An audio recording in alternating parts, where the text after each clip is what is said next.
Bonjour et bienvenue dans l'antre d'une autrice, d'une rêveuse et d'une lectrice. Aujourd'hui, je vais vous parler de mon bilan de juillet.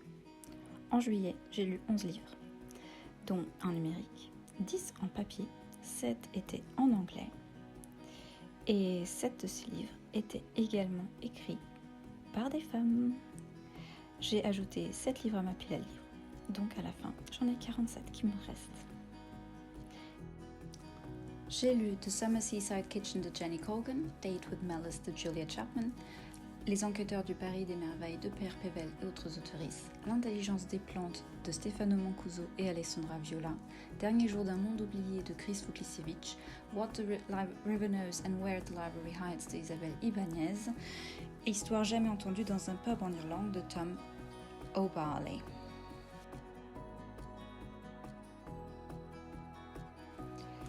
Malice de John Gwynne, The Endless Beach de Jenny Colgan, Date with Mystery de Julia Chapman. Passons au point saga. Au début du mois, j'avais 24 sagas en cours. J'en ai commencé 2, j'en ai avancé 2, j'en ai terminé 1, ce qui fait qu'au cours à la fin du mois, j'en ai 25.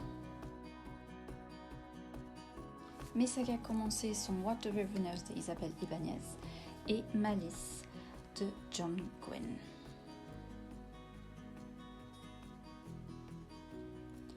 Les avancées sont Date with Malice de Julia Chapman et Les Enquêteurs du Paris des Merveilles de Pevel et autres autoristes. Aussitôt commencé, aussitôt terminé, Where the Library Hides de Isabelle Ibanez, je termine cette saga. Coucou, du coup, après ce point lecture de juillet en voix off, je poursuis cette vidéo avec ma pile à lire du mois d'août. Comme à mon habitude, j'ai écrit ma pile à lire sur mon bugeot.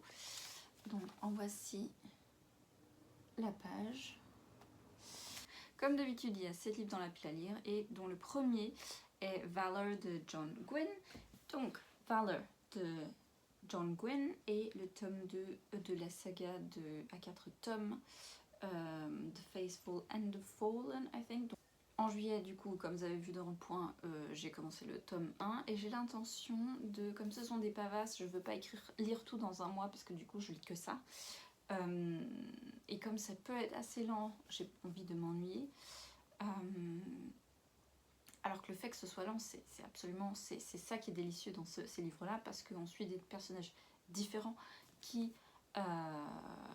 ont des points de vue différents de cette d'une guerre, de comment elle approche, de comment elle se développe, de toutes ces alliances. Et quand on suit ces personnages au jour le jour, c'est là qu'on comprend tous les enjeux personnels, politiques, mondiaux, voilà, de ce monde-là. Et c'est ça qui est vraiment intéressant. Mais du coup, j'ai l'intention de lire un tome par mois. Donc juillet le tome 1, août le tome 2. Et j'ai les 2 autres tomes qui seront lus donc en septembre et en octobre. Ensuite, j'ai décidé de mettre dans ma pile à lire À bout de souffle d'Alex Sol, qui est le 2e tome des enquêtes d'Élise Duromain. Et c'est de l'auto-édition. J'avais lu le 1er tome et j'avais trouvé l'histoire très bien menée et ficelée, au point qu'on ne savait plus qui était vraiment le méchant. Je dis ça fait simpliste, mais voilà. Du coup, quand on pense qu'on a deviné, on n'est pas là du tout. Voilà. Et bon, la fin était peut-être un peu tirée par les cheveux, mais le reste était vraiment très bon. Et du coup, je me dis, pourquoi pas tenter avec le tome 2. Pourquoi pas vous lire le résumé du coup. Alors que la commandante Élise Duromain rentre d'un week-end de détente, le cri d'une femme retentit dans le train qui la ramène à Paris. Son fils vient de disparaître.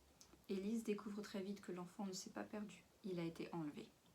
Bien qu'elle soit en congé, la commandante ne peut ignorer son devoir et se lance dans une course contre la montre pour retrouver Gabriel.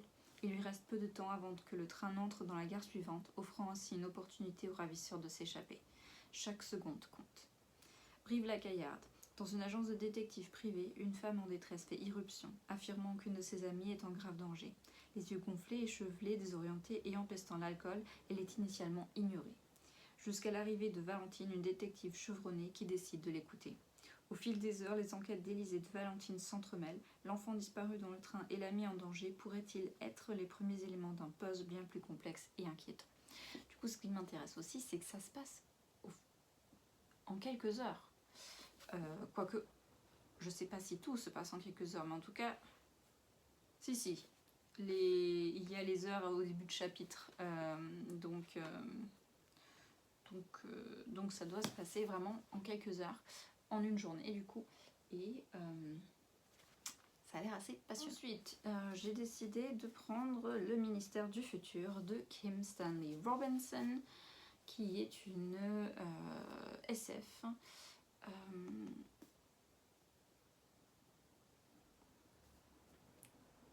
Une SF, mais du coup, je pense peut-être pas trop tirée par les cheveux, je ne sais pas. En tout cas, apparemment, c'est un très bon livre et il a été largement conseillé. Donc, il s'agit... Ah, ici, le gros... tout en haut, ils disent un roman magistral, une vision du changement climatique pareil à nul autre. Et donc, établi en 2025, l'objectif... Donc, l'objectif de la nouvelle agence des Nations Unies était simple, défendre les générations à venir et protéger toutes les créatures vivantes, actuelles et futures. Il fut vite surnommé le ministère du futur.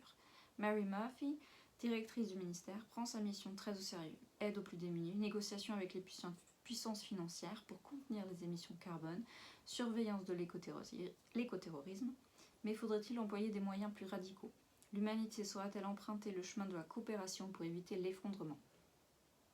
Dans ce roman choral stupéfiant, Kim Stanley Robinson met en scène avec imagination et rigueur l'avenir vers lequel nous nous dirigeons à toute allure et rappelle qu'il nous reste une petite chance de surmonter les défis extraordinaires auxquels nous sommes déjà confrontés. Ça a l'air passionnant et effrayant à la fois.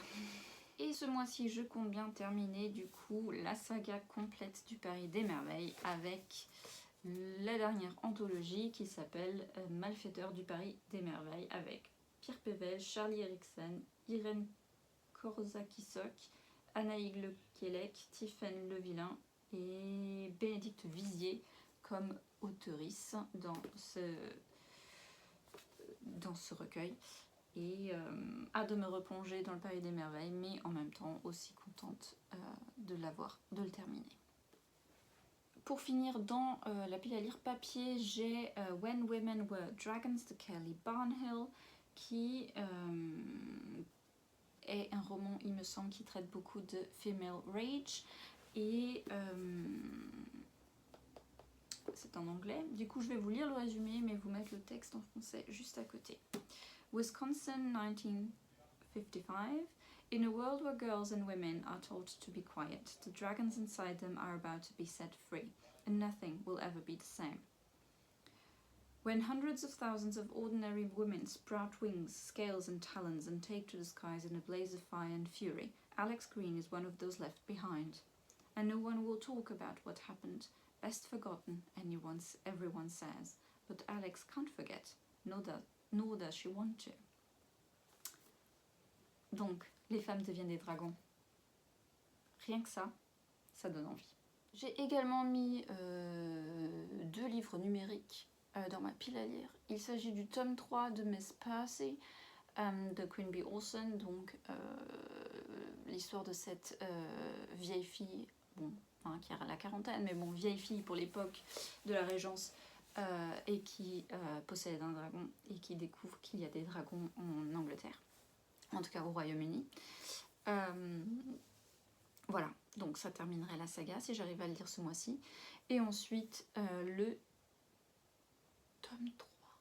Oui, je crois que c'est le tome 3 de la saga de Fais-moi nanana de Meghra Nolan. Donc ce serait Fais-moi t'oublier de Meghra Nolan du coup. Une romantaisie à base de faits et avec quand même une grande touche de modernité puisque ces faits ont des portables, ont une vie qui ressemblerait beaucoup à la nôtre s'il n'y avait pas en plus tous les pouvoirs et tout ça. Voilà. Dites-moi si vous connaissez les livres dont je vous ai parlé et je vous retrouve dans une prochaine vidéo pour un petit book haul. Je vous souhaite d'excellentes lectures. Allez, ciao!